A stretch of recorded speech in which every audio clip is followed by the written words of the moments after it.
ابن اسحاق سے روایت ہے کہ حضرت ابو بکر صدیق رضی اللہ تعالی عنہ سے سقیفہ بنی سعاد والے دن بیان کرتے ہوئے فرمایا کہ یہ بات جائز نہیں ہے کہ مسلمانوں کے دو امیر ہوں،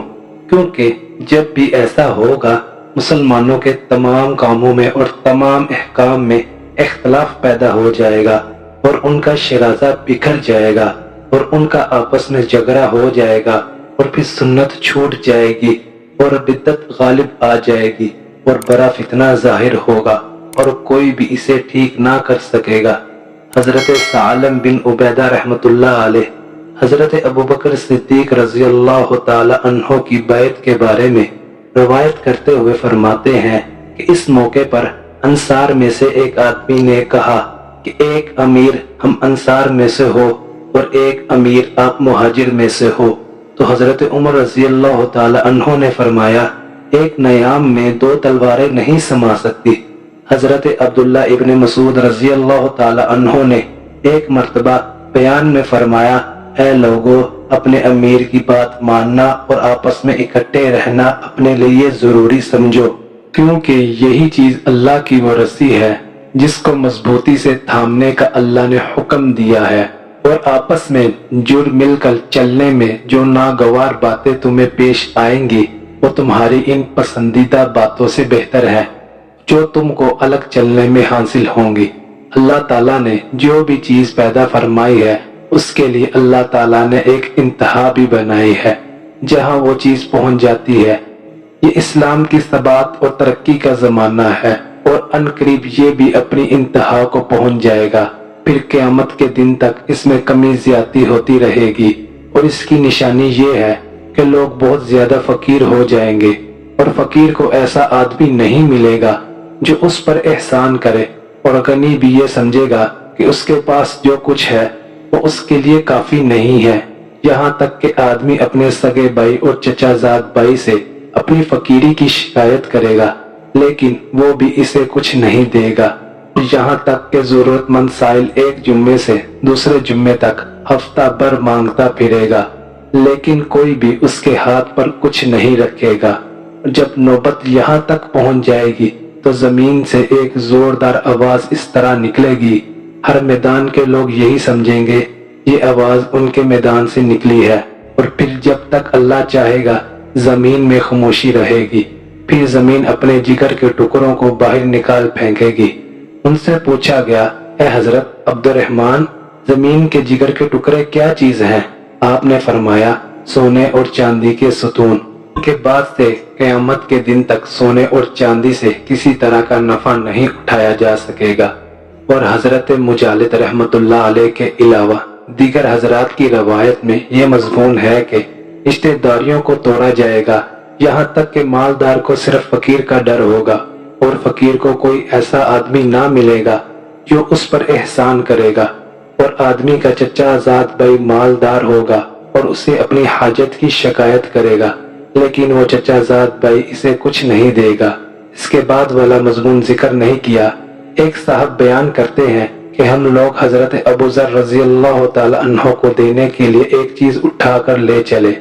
ان کے مقام پر پہنچ کر ہم نے ان کے بارے میں پوچھا تو وہ ہمیں نہ ملے، اور ہمیں بتایا گیا کہ انہوں نے امیر المومنین سے حج پر جانے کی اجازت طلب کی تھی اور ان کو اجازت مل گئی تھی، وہ حج کرنے گئے ہوئے ہیں۔ چنانچہ ہم وہاں سے چل کر شہر مینا میں ان کے پاس پہنچے۔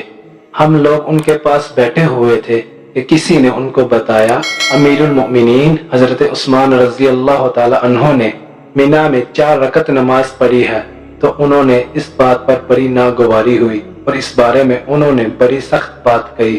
فرمایا میں نے حضور اکرم صلی اللہ علیہ وسلم کے ساتھ یہاں مینا میں نماز پڑھی تھی تو آپ نے 2 رکعت نماز پڑھی تھی، اور میں نے حضرت ابوبکر صدیق رضی اللہ تعالی عنہ اور حضرت عمر رضی اللہ تعالی عنہ کے ساتھ بھی یہاں نماز پڑھی تھی، تو انہوں نے بھی 2 رکعت نماز پڑھی تھی، لیکن جب نماز پڑھنے کا وقت آیا تو حضرت ابو ذر رضی اللہ تعالی عنہ نے کھڑے ہو کر 4 رکعت نماز پڑھی۔ حضرت عثمان رضی اللہ تعالی عنہ نے مکہ میں شادی کر لی تھی اور مکہ میں کچھ دن رہنے کا ارادہ کر لیا تھا، اس لیے وہ مقیم ہو گئے تھے اور 4 رکعت نماز پڑھ رہے تھے۔ اس پر ان کی خدمت میں کہا گیا، اے امیر المؤمنین، جس کام پر آپ نے اعتراض کر رہے تھے اب خود ہی اسے کر رہے ہیں۔ فرمایا، امیر کی مخالفت کرنا اس سے زیادہ سخت ہے۔ ایک مرتبہ حضور اکرم صلی اللہ علیہ وسلم نے ہم لوگوں میں بیان فرمایا تھا تو ارشاد فرمایا تھا، اے میرے بعد بادشاہ ہوگا، تم اسے ذلیل نہ کرنا، کیونکہ جس نے اسے ذلیل کرنے کا ارادہ کیا اس نے اسلام کی رسی کو اپنی گردن سے نکال پھینکا، اور اس شخص کی توبہ اس وقت تک نہ قبول ہوگی جب تک وہ اس سوراخ کو بند نہ کر دے۔ اس نے یعنی بادشاہ کو ذلیل کرنے کے لیے اسلام کو جو نقصان پہنچایا ہے اس کی تلافی نہ کر لے، اور وہ ایسا نہ کر سکے گا، اس سابقہ رویے سے رجوع کر کے اس بادشاہ کی عزت کرنے والا نہ بن جائے۔ حضور اکرم صلی اللہ علیہ وسلم نے ہمیں اس بات کا حکم دیا کہ 3 باتوں میں بادشاہوں کو ہم اپنے آپ پر غالب نہ آنے دیں، یعنی ہم ان کی عزت کرتے رہیں لیکن ان کی وجہ سے یہ 3 کام نہ چھوڑیں۔ ایک تو ہم نیکی کا لوگوں کو حکم دیتے رہیں اور برائی سے روکتے رہیں اور لوگوں کو سنت طریقے سکھاتے رہیں۔ حضرت قتادہ رضی اللہ تعالی عنہ فرماتے ہیں، حضور اقدس صلی اللہ علیہ وسلم، حضرت ابو بکر اور حضرت عمر رضی اللہ تعالی عنہ مکہ اور مینا میں 2 رکعت قصر نماز پڑھتے تھے، اور اسی طرح حضرت عثمان رضی اللہ تعالی عنہ نے بھی اپنی خلافت کے ابتدائی زمانے میں 2 ہی رکعت نماز پڑھی، لیکن بعد میں 4 رکعت پڑھنے لگے۔ حضرت عبداللہ ابن مسعود رضی اللہ تعالی عنہ کو جب یہ بات معلوم ہوئی تو انہوں نے کہا، انا للہ و انا الیہ راجعون، لیکن جب نماز پڑھنے کا وقت آیا تو انہوں نے کھڑے ہو کر 4 رکعت نماز پڑھی، تو ان سے کہا گیا 4 رکعت کی خبر پڑھ، تو آپ نے انا للہ پڑھی تھی اور خود 4 رکعت پڑھ رہے ہیں۔ تو انہوں نے فرمایا، امیر کی مخالفت کرنا اس سے زیادہ بری چیز ہے۔ حضرت علی رضی اللہ تعالی عنہ نے ایک مرتبہ فرمایا، تم ویسے ہی فیصلے کرتے رہو جیسے پہلے کیا کرتے تھے، کیونکہ میں اختلاف کو بہت بری چیز سمجھتا ہوں،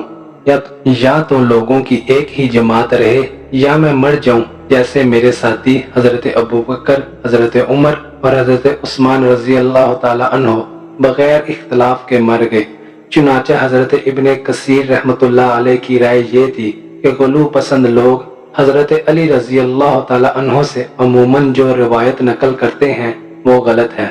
حضرت سلیم بن قیس عامری بیان کرتے ہیں، ابن قوہ نے حضرت علی رضی اللہ تعالی عنہ سے سنت اور بدعت اور اکٹھے رہنے اور بکھر جانے کے بارے میں پوچھا، تو حضرت علی رضی اللہ تعالی عنہ نے فرمایا، اے ابن قوہ، تم نے سوال یاد رکھا، اب اس کا جواب بھی سمجھ لو۔ اللہ کی قسم، سنت تو حضرت محمد صلی اللہ علیہ وسلم کا طریقہ ہے، بدعت وہ کام ہے جو اس طریقے سے ہٹ کر ہو، اور اللہ کی قسم، اہل حق کا اکٹھا ہونا ہی اصل میں اکٹھا ہونا ہے، چاہے وہ تعداد میں کم ہو، اور اہل باطل کا اکٹھا ہونا حقیقت میں بکھر جانا ہے، وہ تعداد میں زیادہ ہی کیوں نہ ہو۔ اگر آپ کو یہ ویڈیو اچھی لگی اس کو لائک کریں، اگر آپ میرے چینل پر نئے ہیں تو اس کو سبسکرائب کریں اور بیل آئیکن کے بٹن پر پریس کریں، اس سے میری جو بھی نئی ویڈیو آئے گی اس کا نوٹیفیکیشن آپ کو مل جائے گا۔ ملتے ہیں نئی ویڈیو کے ساتھ، اللہ حافظ۔